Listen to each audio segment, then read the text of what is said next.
All right, it's a Train Talk Media podcast. A pleasure to have Grant Eastman, the chief operator, chief bottle washer, and proprietor of the Southern Alberta Railroad. Thank you, Grant, for taking the time on a Saturday morning. You said in Calgary today, no snow, so you're good to go, right? Yeah, no, looking good here, Chuck. Happy to be on board.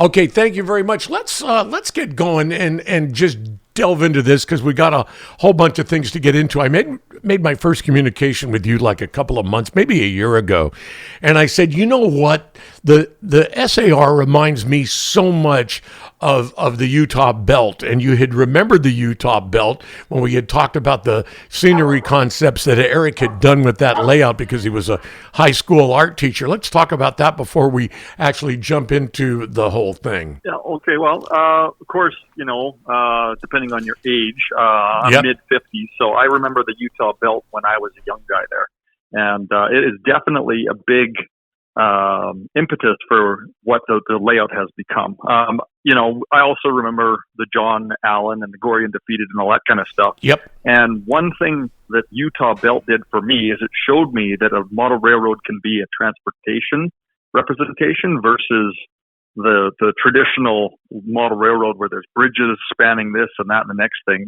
And to me, that never made sense. But the Utah Belt, it went through an area. It traversed the scenery versus, treated the scenery as an amusement park. And that kind of really showed me what could be done and what could be believable with a freelance railroad.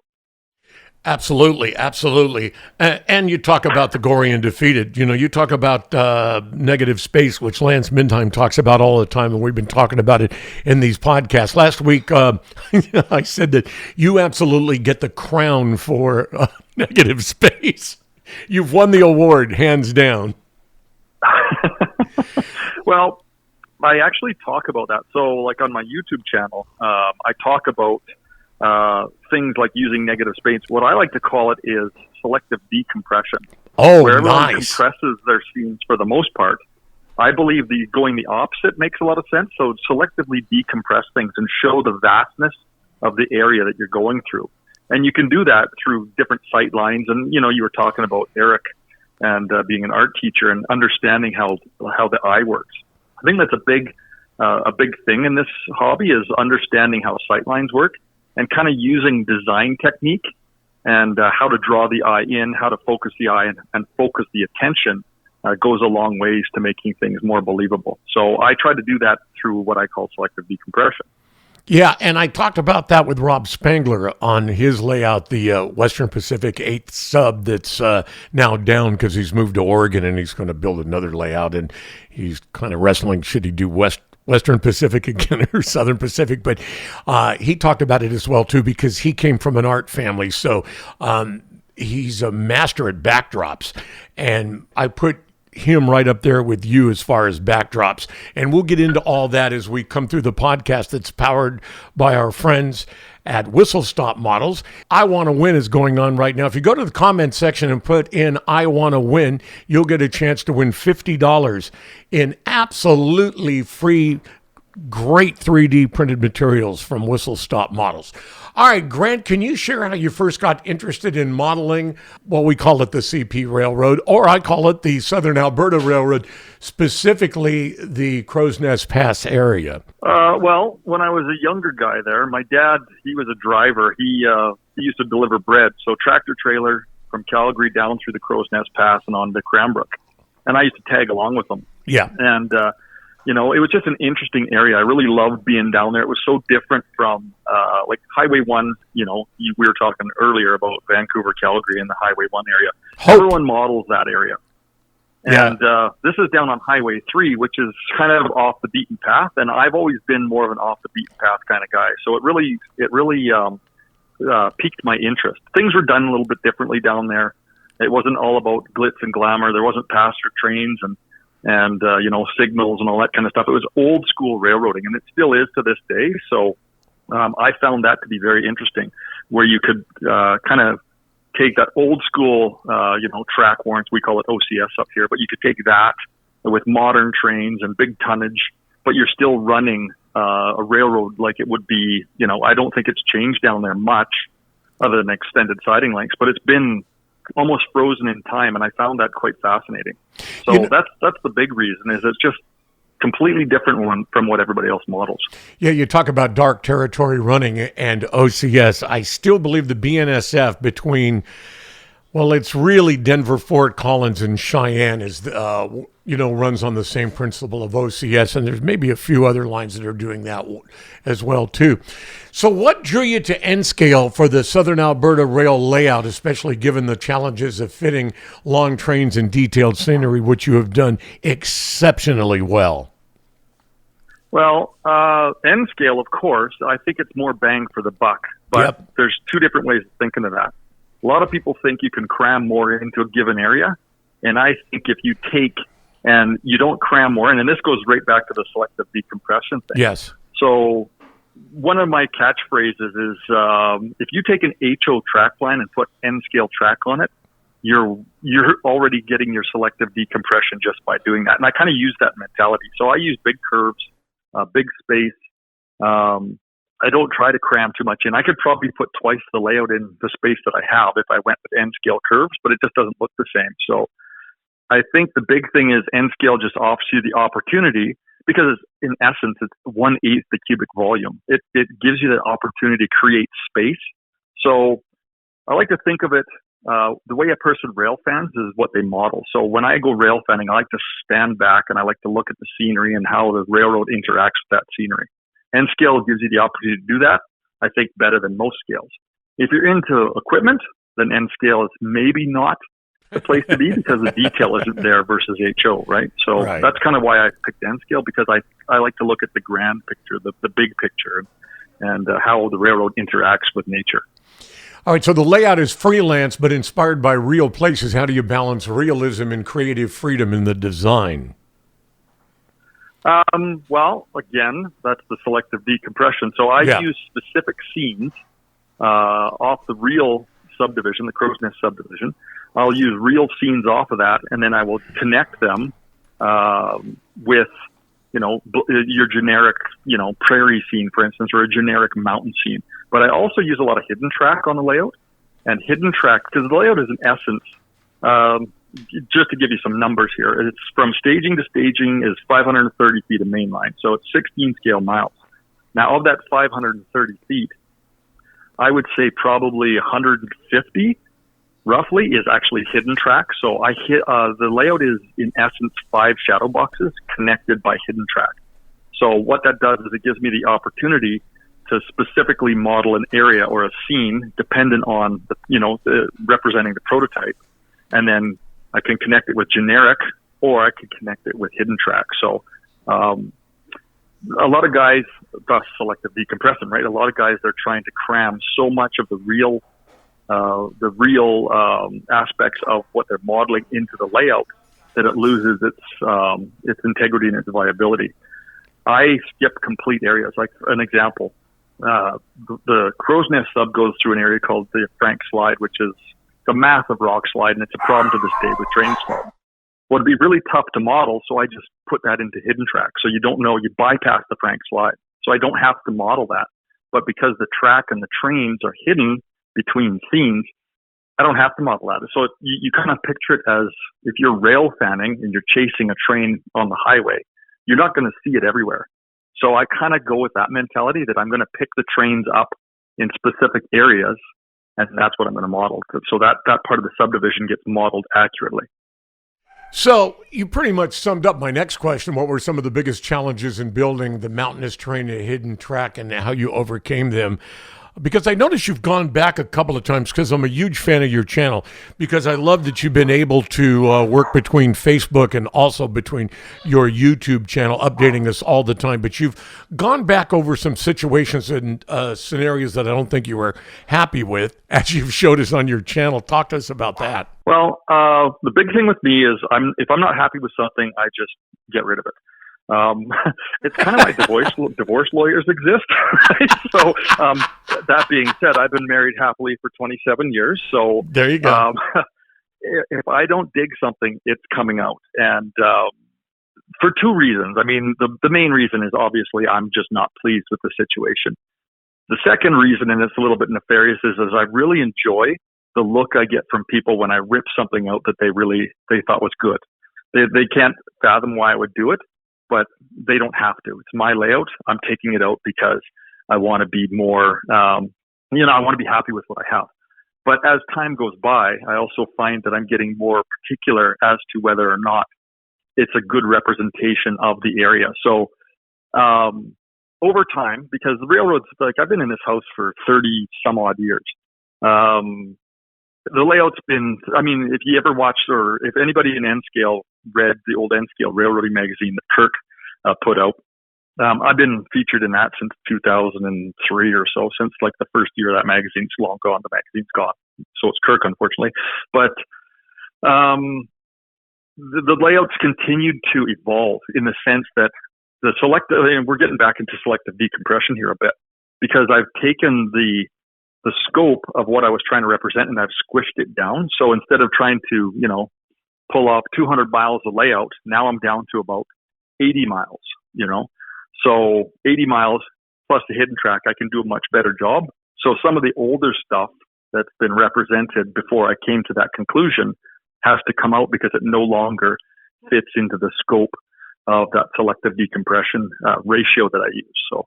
All right, so layout design and construction, Grant, how do you decide which prototype elements to include and which to modify or simplify for the model? Well, that's a great question, because that's actually something that I've had to deal with repeatedly. As I've selectively decompressed, it gives me less and less options, and that kind of will help the creative process because you can focus more on specific items. An example would be when I was going a little bit further to the east with the layout, one particular area I could have built it's called the Monarch Viaduct, and in N-Scale it'd be 11 feet, 11 inches long. It was a pretty daunting task. So selectively decompressed the layout, went a little bit further to the west, and then that took that bridge away and put the Castle Crossing in, which is, the bridge is still about 3.5, 4 feet long, but it's on concrete piers, a lot easier to build. So I try, it's not that I'm trying to get away from doing the tough stuff. It's just that by crunching things down, sometimes I find that if you're given too much choice, you just stagnate. So by decompressing and crunching down the area that I'm modeling, I don't have as many choices.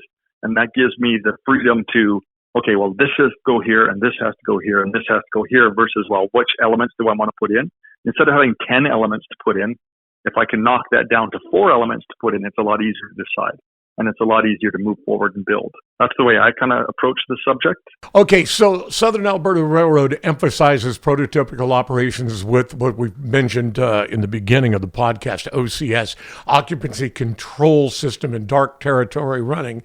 Can you explain how these systems work and why they're important to your operations? So OCS, basically track warrants, if people are unfamiliar with it. But yep. You're able to, the RTC, so Rail Traffic Controller or dispatcher in American parlance, it gives train crews more freedom to kind of run them. So what they do is they're in charge of a specific area of track, and then they can give that track up to trains that are following. So a dispatcher can dispatch 3 trains, say fleet them, but they're all responsible for protecting against each other. Instead of running on CTC, which I've run layouts on CTC and it's fun, don't get me wrong, but to me it's like driving. It's traffic lights. OCS is you got to think, you got to use the radio, you got to talk back, you got to repeat orders, you got to take orders. There's more paperwork involved and there's more interaction with the crew. I find that to be really an interesting aspect of things. You can also extend an operating session that way, whereas if you've got dark territory and hand-thrown switches, crews have to come to a stop. That's kind of my thing is pretend we're doing this for real. So if you got to come to a stop, train's got to roll up to a switch. They got to get off the locomotive, got to throw the iron, get back on, roll through the switch. Then they got to call, let the RTC know that the switch is left open. So there's just a lot more interaction as far as I'm concerned with OCS and dark territory versus CTC.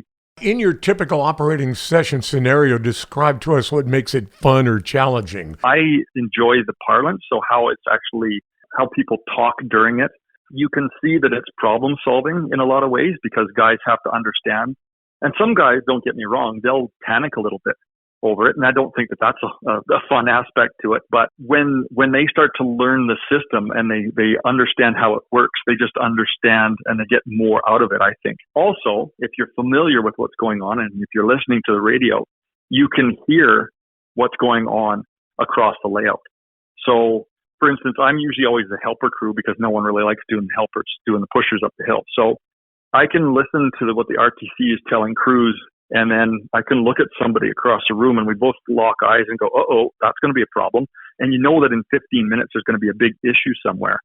So, like I said, I think it's more of a problem solving. It's a puzzle versus just, I'm not saying that CTC is not a puzzle as well, but CTC protects against itself where OCS doesn't necessarily protect against itself, and RTC can get himself into trouble, and crews have to figure out how to get the railroad back up and running again. So, like I said, it's just a little bit more interactive as far as I'm concerned. I think it was it your son who was part of your crew on a video maybe a year or two back? It was fascinating with the audio, with the crew audio. Okay, yeah. You wouldn't recognize the voice now, though. He's my height now. You guys were great. What a crew! It was a lot of fun. That's how we passed COVID, of course. Is we were all locked up together, so we had a blast doing some of those. My wife got involved as well. So. All right, so now it's my favorite part of the podcast. We're with Grant Eastman of the Southern Alberta Railroad, the famous N-scale layout that we all love, scenery. And we never talk enough about scenery on all my other podcasts, and I was waiting for this because this layout is an absolute scenic gem. From your custom tree building, which I have watched. I've watched you out in the yard on a spring day, making pine trees. I've watched the aspen tree making. I've watched your backdrop painting. You have turned this into one cohesive monster. And the biggest question I said, what do I ask Grant about this? How did you keep it all blended together? I mean, you must have had copious notes on how to keep the colors consistent and whatnot. It's actually something I touch on the YouTube channel on the member side. I've got a whole bunch of videos over there that cover this specifically. And in essence, what it is it's keep things simple. You don't need piles and piles of colors. You don't need what you want to try to keep consistent is just the tone. So, for instance, my rock color is the same as my scenery base color when I paint. My grasses all follow the same tone, but the tone is kind of set because you want to paint the underside of your scenery base with the same colors that you're using for rock. What I like to say is, I took a year of geology in university, and you realize, that I think that's kind of helped out a lot because it made it so that I understand how rock strata works, and of course, how erosion works, and this, that, the next thing. So I try to keep all my colors as simple as possible, including backdrop. My backdrop is painted with the same colors that I paint my foreground. The blue on the backdrop goes into all the colors I use on top of that. So blue is the base color for a backdrop. It's not just the sky, but it's also the base for the trees, the mountains, the rocks, the grass, everything. You have to keep that same consistent tone throughout the entire process. If you can do that, then everything blends together naturally. Even the weathering on the freight cars. The weathering on the freight cars, the locomotives, it's the same colors that I'm using on the scenery. The reason for that is because that's where the weathering comes from. So if you think of it that way, keep your colors simple, you're naturally just going to get a consistent tone throughout the entire layout. Yeah, like the marshes, the weeds, the branches, the twigs, just everything is so cohesive. Can you give away some of your secrets? What do you use for static grass? I'm a big fan of silver static grass. So yes. European stuff, I think it's fantastic. It's probably the best quality stuff out there that I find. I only use 2 or 3 colors, making sure that, of course, that the tones are complementary. That's what I use for static grass. I use a little bit of Woodland Scenics. No static grass, but just some of their fine turf for toning, because you can use turf in static grass to emphasize shadow and depth and change tones and draw attention. So I like to use that. I consider scenery to be 3D painting. So I kind of look at it that way, where you're trying to add shadow and you're trying to add interest and highlight and that kind of thing. You can do that not just with your grasses, but you can do that with specific applications of ground foams as well. So I thought the best erosion on a model railroad layout was the La Mesa Model Railroad Club at Balboa Park in San Diego, their Tehachapi layout, until I saw the SAR. The erosion is magnificent. So that came from your geology overview, your geology class? A little bit. Also, I spent 25 years trucking. So I spent a pile of time looking out the window and looking at this thing. You know, you're looking out the window, you're following this, and and railroads are built, highways are built similar to railroads. So you notice that how this rock cut is made, and you notice this, and you notice that. The more you get out into the real world, the more you're going to notice, in theory. So I spent a pile of time looking through a windshield over the hood of a Peterbilt. So as a result, I think I got a little bit different perspective on construction technique and what have you than some people might. So you're doing this all in your head. You're not working off photos because there's nothing to really take pictures of, because this is a freelance railroad based on an area, or it's just from your memory, or are you working off photos for specific scenes? Certain specific things I'll go off of photos. Bridge abutments, for instance. I just was down in the Crowsnest Pass taking pictures of the Highway 3 bridge, and I got underneath it, and like even the graffiti pattern on the bridge and what have you, that kind of thing. So certain things are certainly off of photos. The Castle River Bridge is actually off of the plans that I got directly from the CP archives. Friends dug that out for me, and another friend, he got that reduced down to N scale. So that was built right on the kitchen floor directly off a plan. So a little bit of both. I mean, you spend enough time rolling through the scenery. Like, I could drive between Calgary and Vancouver and tell you where every pothole is. So, you spend enough time out there. You just, I have the mental pictures in my head. I know what things look like. You can show me a picture of something, a mountain out in Western Canada. I'll go, yeah, that's right here from this rest area or from that turn lane or whatever. So, like you said, a lot of it is memory, and a lot of it for the more specific things are off of photographs. So you're working on the flatlands down the line here after you're pretty happy with the mountain contours. I love the grain elevators because there's nothing like Saskatchewan grain elevators. The pictures are just phenomenal when you go look at images of them. They are, the pool elevators and whatnot. So you're going to replicate basically that kind of feel in your flatland areas, which you haven't really got to, but are in the middle of, right? Yeah, the reason for that is because the upper deck has to be done first, obviously. Otherwise, you're just raining crap all over your finished scenery below. Yeah, I got you. So trying to take care of the upper deck, and then I'll work on the lower deck. And kind of what I'm doing, because if you think of the layout, picture it as a dog bone, but it's, you run from staging down and around, and then you run back on the upper level the opposite way back down to another reverse loop staging. So I can work from staging yards to staging yards. I can go upper deck, and then obviously I can follow on the lower deck if I feel like it. I'm trying to really focus on the upper deck at present because it's just a lot more interesting. Even with all the ripping and tearing that I do, I would say that probably 50% of the layout is scenic. And because, obviously I'm always ripping stuff out, but 50% of the layout usually stays in some form of scenic completion before I rip things out. So I kind of have that. If I really want to knock stuff off quickly, obviously I just go to the lower deck there. The whole scenery area with the elevators there was actually a result of the RMC article that came out in, I think, December of 21, is I had all these mountain shots, and they were like, well, do you have any, engine facilities or industry? I go, no, I'm modeling in the middle of nowhere, but I can knock something together real quick. And I did that scene in 2 days. So I just, I'm kind of looking forward to getting to the lower level and because it's a lot more bang for the buck. It's going to be a lot more time put into it. I'm going to get a lot further along versus, there's areas on the layout where there's, I can't remember what the concentration of trees is, but I think in one 13-foot section, there's 900 trees. So that obviously takes time to do that versus the lower level there where it's more flat. I can just rip, static grass and some bushes here and there and some flowering plant off to the races. So, I can't wait till you get to the elevator scene because I can see maybe a different code track with weeds growing over it. You know how it is, out on the plains of Alberta, right? Coming up to the elevator and just because one of my favorite scenes is a picture. and I might put it up here while we're talking. It's the Union Pacific in Idaho somewhere, and it's just one of those great grain elevator scenes where the track is perfectly weathered. The ties are torn up, and there's overgrowth growing up through it because they're not that greatly maintained. Going to the mill or a siding for holding hoppers. Well, you painted a picture because I got that in my head now.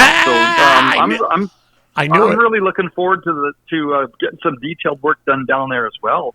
I was actually just down there with my boy about a month and a half ago, taking pictures of that area, and where the elevators are, that's called Pincher Station. And Pincher Station's long been abandoned. It used to be a grain elevator road. There's no longer really the elevators that are there are being repurposed for like kind of feed storage and fertilizer storage. So that's what that's going to represent. Unfortunately, because of the positioning and the design of the layout, I can't include much stuff there because there's a lot of little micro agricultural based industry in that area, but it would all be in the aisleway. So, my benchmark for the most part is about 10 to 12 inches, maybe 14 inches wide, the finished seam. So it's, you don't have a whole bunch of footprint by the time you figure in what the right-of-way would be as well. So it's something I got to be a little bit more cognizant of. So that area, for instance, it kind of balloons out because it's on the curve. It balloons out to a little bit more, maybe 16 inches wide, so I can include more stuff there. So really looking forward to getting some detail work there. And as you mentioned, like with scabby old ties and just junk laying around, rusting in the weeds, that kind of thing. So, lots of mud and dirt. Yeah, absolutely. Yep. Hey, will you have amber waves of grain? Do you see anything on the backdrop down there that would be like wheat fields? Or in the backdrop or the foreground, maybe with, 2 millimeter static grass? I've got one crop that I'm gonna try to include. I did a really rough attempt at it, and I was happy, but I can do a much better job now. So there will be a little bit of crop down there, but for the most part, if you're familiar with the area, and like I said, it's off the beaten path, so most people aren't. There's nothing out there. It's through reservation land, and it's also in what they call a Palliser, like the bottom end of the Palliser Triangle. So there's not a whole lot of irrigation. There's not a whole lot of water. It's just nasty land. If you've ever been to northern Montana, I would say on the west end, kind of up towards Browning, picture that. That's what it's like out where I'm modeling. So okay. There's not a whole lot of crop going on. There's crop further to the east where they have more access to irrigation. But where I'm at, from Fort McLeod on, there's not a whole lot. Wind farms like crazy, because it blows like crazy through there. So lots of windmills, which will hopefully be included at one point in time. But other than that, I will put the odd crop in and the odd fence line and that kind of thing on the backdrop and blend that into the foreground, obviously. But it's going to be a little bit more subdued, and that's why I'd be able to rattle it off as quick as I can. All right, let's talk about media and the community. You've been featured in a lot of publications and videos, your YouTube channel and your Facebook page. I love how they are cohesive and blended together. How has media coverage impacted the layout or your approach to sharing it? You have to go right back to the first article that I ever had published, and that was just, when you're a younger guy, you want to see whether or not you can get into a magazine. And I just sent some slides off because it was obviously way back when there was no digital this, that, the next thing. Mm-hmm. And I got a favorable response. And then from there, you want to see if you can do it twice. So I repeated it. And what that did is it actually opened up not just I guess it opened up more social aspects to things, and then not even media wise, but I got to know like Mike Skibby and all the guys from Bill Denton, all the guys from the Modutrack group there. I got to know those guys, and that was a direct result of being published because it kind of brought all the N-scale guys that were, putting their stuff out there together. And it's formed lifelong bonds. Like Skibby and I, we hang out all the time when we can. Obviously, he's what is he, like 12, 14, 1,500 miles away from me. But when we can, we get together and we have a great time. The media thing, in the magazines, of course, magazines have kind of taken a bit of a kicking here with social media. So as a result, the coverage in magazines is not what it could be anymore. The real impetus for getting into the social media thing, because I'm actually not a big fan of social media or any of that kind of stuff, was COVID. I was laid off from my job because I mentioned that I drove for all those years, but I was also, I left that when my boy was born because I didn't want to be on the road. And then I was a strength coach working with young athletes. That dried up with COVID. So COVID forced me to work on the layout. And as a result, I wanted to share it more, and, because you can only do so much before boredom takes over. So that became something that kind of drove me and gave me something to do, was starting the YouTube channel. And it's blossomed from there. And I'm actually very, very surprised as to what's happened. But it's an interesting thing, how this whole social media thing works. And I've basically stumbled into it because I'm a complete neophyte when it comes to technology. Well, I'm telling you, I'm learning about it. This started off as just my model railroad YouTube page, and it was Boomer who said, talk to all these great modelers, showcase their layouts and stuff, and you'll blow up. And we're starting to catch on right now. We're pretty excited about it because we keep this extremely focused on the modeler that we're talking to about their prowess and what they're doing. We don't drift. When I first started doing this, I was like trying to share my own beliefs and thoughts while talking to somebody. I said, nope, go back to my roots of how I would interview people being on the radio, whether they were newsmakers or rock stars or whatnot. Let everybody talk. So that's what I'm doing now. And then I say to you, are there any tips you'd give other modelers who want to create freelance layouts inspired by real railroads and put them on social media? Well, I appreciate the opportunity. It's actually, that's what you just touched on there about creating a freelance layout. I get asked that quite often, is how you make what's considered proto-freelance. How do you make something like that? And you talked about it with Eric Bruman and the Utah Bill. Is how do you, because there's some out there that are more believable than others, and others you're like, that's not really blowing my kilt up. But I kind of look at it that you have to think of things as a real transportation system. In my case, the layout features, like SAR, Southern Alberta Rail, has two locomotive types, basically. They've got ST70s and they've got 40-2s. Yep. The reason for that is because a real railroad would have the minimum amount of locomotive types usable. They would probably settle on one builder if they could, a smaller railroad, because then it's, a lot of the parts could be interchanged, blah, blah, blah, blah, blah. So I look at it that way. And that's how I think maybe I've developed a little bit more credibility to the proto-freelance thing, is because I do treat it like it's real versus, I just want one of everything.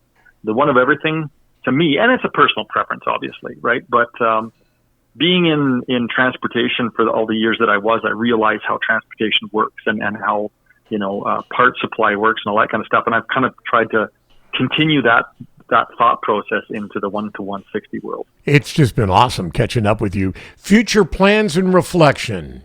I hate to bring up expansion or upgrades because that gets you going. You'll go down to the layout and go, oh, look at this. This doesn't need to be there. Well, there's been several. Expansion.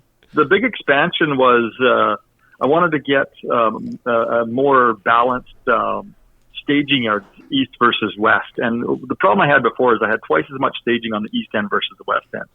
So the solution was just to rip the front entry out of the house and all the stairs and replace the entire front entry. So I did that just so I could get equal staging in a dispatch office. I have had floods. It's been fairly minor. It's just basically, fixing scenery here and there. But I have the biggest, I moved the washer and dryer. That's going to go upstairs actually pretty quick here.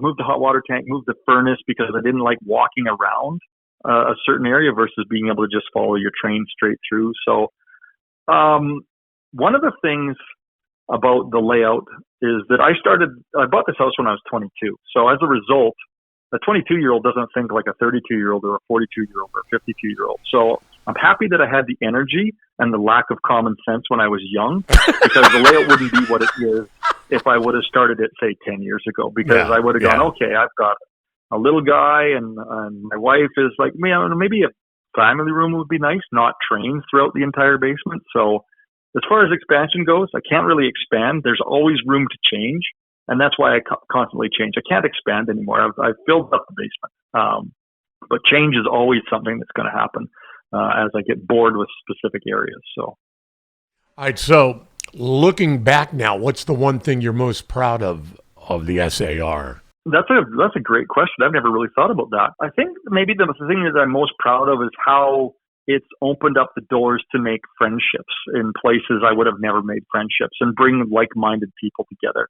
And the main thing is I've met so many different people across North America as a result of them knowing what the SAR is. That's kind of a cool thing. It's opened up some doors. It's opened up the possibility for friendships, because it transcends what your political beliefs are, what your religious beliefs are, anything like that, because we all have a common thing that we appreciate. And also, because of the exposure that it's had and the way I treat it, it brings the like-minded guys together. I might not, I get along with most people. Friendships with people that think the same way I do and are willing to take things to the level that I'm willing to take them to. So that's kind of been my calling card, really, in the railroad community, the model railroad community, is that they see what I'm willing to do and they go, okay, that's cool. I'm of that same mindset, so we're probably going to get along. Yeah, I understand what you're talking about too, because I've been able to make some connections with some super, super experienced modelers. And if you watch these other podcasts, we're all kind of in the same mindset. I'm not an advanced modeler, but I get the mindset, because I'm trying to achieve and trying to put out on this podcast that same mindset where we understand selective decompression, or which I told Rob Spangler, expansive minimalism. We've talked about, negative space. We've talked about how to build maybe a simple shelf end scale layout that only has maybe a siding and an industrial spur on it, to really show and enhance what can be done if you take art and science of this hobby and blend them together versus toy train layouts. Well, it's I guess another way to put it would be, it's like a filter. I'm not the friendliest looking guy in the world, and I kind of walk around with a scowl on my face all the time. Oh, and no. That's my own personal filter. That's what right? My wife says I do. Oh no. Well, it's our filter, right? It's the person that's interested is going to see through that. Scowl. I'm hollering at my wife. I said, Grant says he walks around with a scowl. She goes, "Oh, your twin?" Yeah, no, you know what I'm saying. That's our personal filter, and the railroad is just a filter into the hobby, I guess. That's kind of another way of looking at it. We've been visiting with Grant Eastman, the proprietor, the dispatcher, the builder of the incredible Southern Alberta Railroad in N scale. I want to thank you so much for taking time to come hang out with us and talk about your layout with us. Well, thanks, Chuck. I really appreciate the time that we spent together here.